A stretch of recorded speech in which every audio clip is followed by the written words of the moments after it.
আজকে আপনাদের একটা বাস্তব যে জিনিস সেই জিনিস দেখাবো। ঠিক আছে, সবাই শুধু দেখতে থাকবেন, একদম চুপ। দেখেন,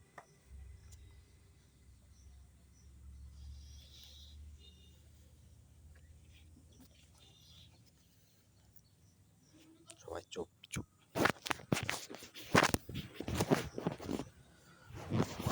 ও মা, চা বানাইতে দাও দি। চুলোর পরে কি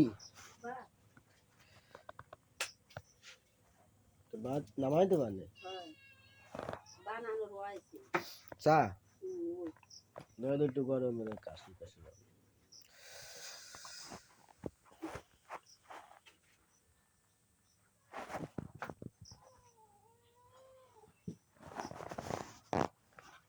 আর একটু পানি দেওয়ার মধ্যে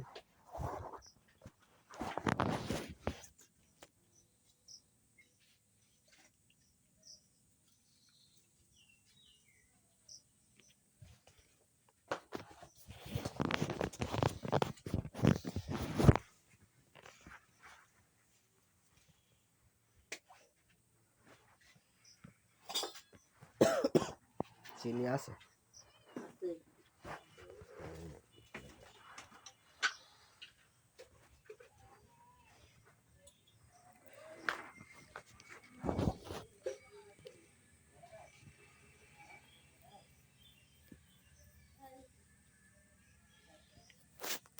তো দেখছেন, কিছু বাস্তব দেখালাম। তো আসলে জিনিসটা দেখালাম এই জন্য, এগুলো আসলে মানে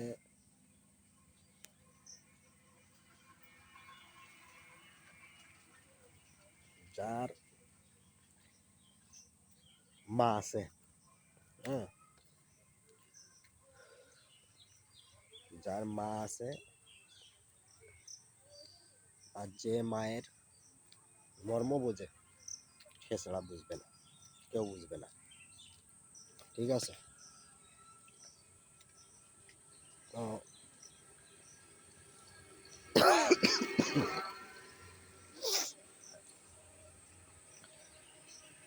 দেখেন, এখানে বউ হলে একটু শুনবেন। হ্যাঁ, আমি কথা একটু ধীরে বলতেছি, কথা আমি এমনি ধীরে বলি। তো এখানে বউ হলে কি বলতো, এখন ভাত চড়াই দিছি, হ্যাঁ, ভাত চড়াই দিছি, এখন আর দেরি আছে। আর মা দেখেন, মাকে যে বলছি, মা ভাত চুলার পরে রয়েছে, চুলার পরে থাকা অবস্থায় আমি যে শুধু বলছি মা একটু চা খাবো, মা ভাতটা ফালাই দিয়ে, মানে ভাত চুলা থেকে নামিয়ে আমার চা বসাই দিছে। আসলে মা যে কি জিনিস, ঠিক আছে, আমরা মা থাকতে মায়ের মর্ম বুঝি না। আসলে যেদিন চলে যাবে সেদিনই মায়ের মর্ম বুঝবো আমরা। তো যার মা নাই সে আজকে বুঝে।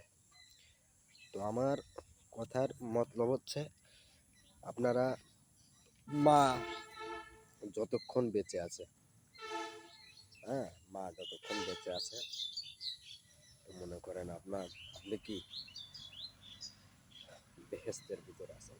ঠিক আছে, সবাই চলে যাবে, মানে আজকের আমার ওয়াইফ আছে, ঠিক আছে, আমার বউ আছে। তো উনি গেছে ওনার বাবা বাড়ি। তো বাবা বাড়ি যেয়ে মনে করেন যে আজকে আমার মাকে বলছি, তো এই হচ্ছে অবস্থা। আসলে আমার আপনাদের সামনে সত্যটা তুলে ধরা উদ্দেশ্য হলো, যাদের মা বেঁচে আছে আপনারা মাকে মানে মাকে মাথায় রেখে যাবেন। ঠিক আছে, মাকে কখনো অবহেলা করবেন না, এটাই আমার কথা। আসসালামু আলাইকুম।